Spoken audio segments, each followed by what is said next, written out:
Gue akan kasih 7 tips buat kalian yang mau ningkatin kondisi finansial kalian dalam kurang dari 5 menit.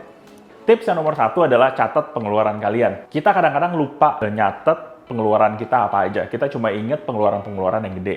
Contoh, bayar KPR, bayar kredit kendaraan bermotor, itu semua kita inget. Tapi yang kecil-kecil, kayak misalkan ngopi, ngerokok, weekend sama pacar, itu kamu nggak pernah ngitung sebenarnya berapa. Dan kalau misalkan digabungin, itu jadi gede banget. Jadi, ingat catat pengeluaran kamu. Tips yang nomor 2, setelah kamu catat, kamu udah mulai punya pola pengeluaran. Oke, mungkin bulan lalu pengeluaran gua bocor di dating sama pacar, misalkan. Bulan yang selanjutnya ternyata bocornya itu adalah dibeli makanan GrabFood atau GoFood. Kamu udah mulai punya polanya. Selanjutnya, kamu tinggal budgeting nih. Oke, kalau misalkan terlalu boros di satu pos yang mana yang kamu bisa turunin sebenarnya?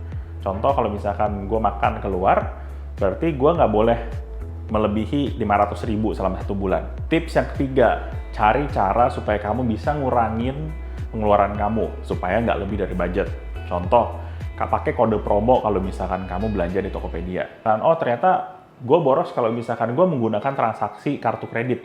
Berarti kamu jangan pakai kartu kredit dulu. Kamu pakai aja kartu debit supaya nggak ada utang yang numpuk akhirnya. Yang keempat, coba catat financial goals kamu. Financial goals itu adalah tujuan dari keuangan kamu. Kita semua kan pengen punya uang. Uang itu dipakai untuk beli barang atau beli jasa tertentu yang kita mau, supaya kita happy. Tapi banyak banget financial goals yang kita pengen capai, tapi nggak pernah kita catat. Jadi kita nggak pernah tahu. Contoh financial goals adalah, misalkan kalian mau nikah 3 tahun lagi atau 2 tahun lagi. Pengen punya mobil, pengen punya KPR, pengen jalan-jalan, pengen apapun itu. Catat semua financial goals kamu dan kapan kamu pengen capainya. Supaya gampang, set financial goals, kamu pakai aja SMART goals atau SMART goals. Itu singkatan dari specific, measurable, achievable, relevant, yang terakhir adalah time bound. SMART goals itu biasanya gue pakai untuk set financial goals dari klien-klien gue. S itu adalah spesifik. Contoh, gue mau beli rumah. Nah, itu kurang spesifik. Gue mau beli rumah di daerah Jakarta Selatan misalkan. M-nya adalah measurable. Harganya berapa rumah yang kamu mau beli itu? Kalau misalkan kalian mau beli mobil, mobilnya warna apa, merek apa, dan tipe apa? Harganya berapa? Misalkan mau beli rumah seharga 1 miliar. Berarti M-nya adalah 1 miliar. A-nya itu adalah achievable apa enggak. Mungkin enggak dengan keadaan sekarang ini kalian ngejar goal itu. R-nya adalah relatable. Artinya, ini akan selaras nggak sama value kalian. Nah, ini akan gue bahas nanti di video-video selanjutnya, karena ini lumayan dalam juga. T itu adalah time bound. Berapa lama nih lu mau nyampe sana? Apakah 1 tahun, apakah 2 tahun, apakah 3 tahun? Tips nomor 5, set prioritas kamu. Seperti yang gue udah bahas di Curhat Duit di sini, itu kadang kita punya banyak banget kemauan. Pengen nikah, pengen KPR, pengen punya rumah juga, pengen punya mobil juga, terus udah gitu pengen honeymoon. Kita semua pengen. Wajar lah ya, namanya juga manusia. Tapi set prioritas kamu yang mana dulu. Pilih satu aja di antara jutaan kemauan kamu.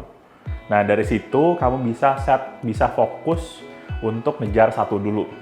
Baru setelah kamu beres satu, baru kamu kejar yang kedua dan ketiga dan yang lain. Tips nomor 6, pilih investasi yang sesuai sama kamu.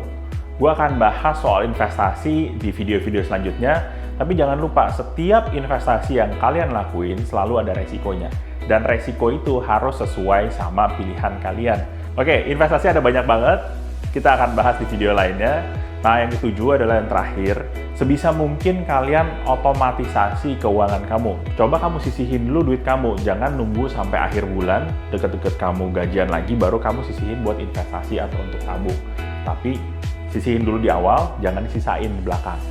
Nah, itu adalah 7 tips yang kamu bisa gunain untuk ningkatin kondisi finansial kamu. Kamu udah di level yang mana sekarang? Tulis di komen di bawah sini, gue akan respon. Dan gue Philip Mulyana, sampai jumpa di video-video selanjutnya. Signing off, thank you.